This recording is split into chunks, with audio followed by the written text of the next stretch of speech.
pangkat, jabatan, kedudukan, harta, ilmu, tidak akan pernah memberikan kepada kita pertolongan, menjadi bekal yang terbaik saat meninggalkan dunia ini. Karena itulah Nabi mengingatkan, setiap tempat punya bekalnya masing-masing. Anda dari Indonesia ke Malaysia, apa dipikir semua yang di Indonesia bisa berlaku di Malaysia? Tidak. Anda dari Indonesia ke Amerika, apakah uang yang berlaku di Indonesia laku di Amerika? Tidak. Belum tentu bisa digunakan. Mas sekarang kita dari dunia akan berpindah ke alam selain dunia. Apakah akan menggunakan bekal dunia? Kata Allah, tidak. Bekal yang dibawa saat berpulang dan kita katakan meninggal dunia itu hanya satu, yaitu amal saleh. Di dalam Al-Quran tidak disebutkan amal saleh kecuali dengan kalimat zikrullah. Zikir. Zikir. Zikir. Zikir adalah nama lain dari amal saleh. Sekaligus secara bahasa juga pengingat. Seakan Allah ingin mengatakan, hei, ingat kamu akan wafat. Ingat kamu akan meninggal. Sekarang pangkatnya tinggi, hartanya banyak, ilmunya luas. Saat pulang ingat, saat meninggal dibawa tidak itu.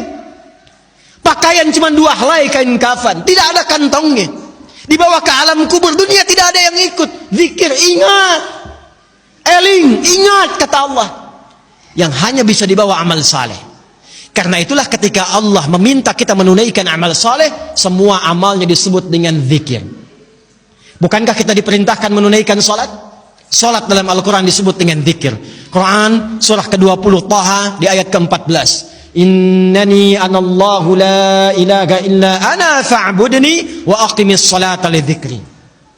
Baca Quran, Quran disebut dengan zikir. Quran surah Al-Hijr di ayat yang ke-9.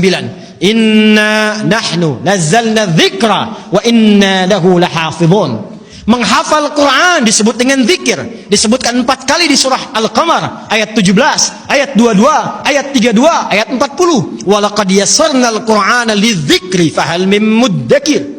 Doa itu amal saleh disebut dengan zikir. Quran surah ke-7 Al-A'raf ayat 205. Udzkur rabbaka fi nafsika tadarruan wa khifatan wa dunal jahri minal qaul. Anda setelah salat mengucapkan subhanallah, alhamdulillah, Allahu akbar, itu zikir. Quran surah ke-4 An-Nisa ayat 103. Fa idza qadaytumus salata fadhkurullah. Maka kata Allah, ingat, kalau sudah sampai akhir pekan itu, yang dihitung jangan cuma dunianya. Berapa ya harta yang dikumpulkan selama kerja ini? Di pasar berapa keuntungan yang diraih? Di kantor berapa omset yang didapatkan? Berapa pangkat yang sudah diletakkan di pundak itu? Berapa ilmu yang sudah diraih? Kata Allah, ingat saat meninggal apa bekal zikir yang telah kamu siapkan. Bahkan jangan-jangan sampai sekarang pun puluhan tahun kita hidup, untuk sholat pun belum mampu mengenal, mengetahui, memahami apa yang kita baca dalam sholat kita. Bahkan diberikan usia yang banyak pun, jangankan menghafal Quran, untuk baca pun masih belum punya waktu. Hadirin, anak-anak sekarang, kami katakan kepada Anda, saya membimbing anak-anak penghafal Quran. Ada yang matanya tak mampu melihat. Ada yang otaknya lumpuh. Usia 3 tahun, 4 tahun, menghafal Quran. Sampai hafal 30 juz. Dan ketika kami tanyakan kepada mereka, kenapa Anda menghafal Quran? Mereka katakan, untuk menjadi bekal ketika berjumpa dengan Allah subhanahu wa ta'ala. Ada seorang anak matanya buta. Orang katakan buta, kami katakan ditutup matanya oleh Allah supaya tidak memandang maksiat. Dia menghafal Quran, bapaknya menggendong, menaikkan ke motor, diantarkan ke penghafal Quran, sampai selesai hafalan Qurannya. Ketika dia pulang ditanya, kalau kami ingin berikan hadiah, apa yang kau harapkan? Kata beliau, saya hanya ingin doa saja, supaya Allah meringankan hisab saya di hari kiamat.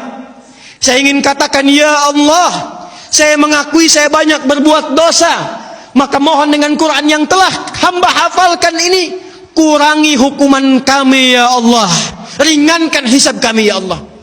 Anak kecil, matanya buta, belum baligh, belum berlaku hisab, menghafal Quran supaya minta hidupnya diringankan di hadapan Allah dari dosa-dosa yang mungkin dilakukan.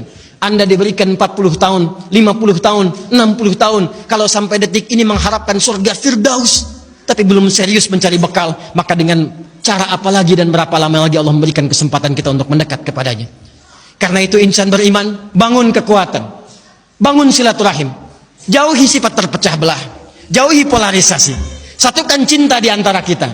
Setelah itu tingkatkan ibadah kita, niatkan setiap pekerjaan kita untuk mendapatkan ridha Allah Subhanahu wa taala, dan setiap tempat yang kita pijak, pakaian yang kita kenakan, kelak semua akan bersaksi di hadapan Allah. Itulah ikhtiar dan ibadah kita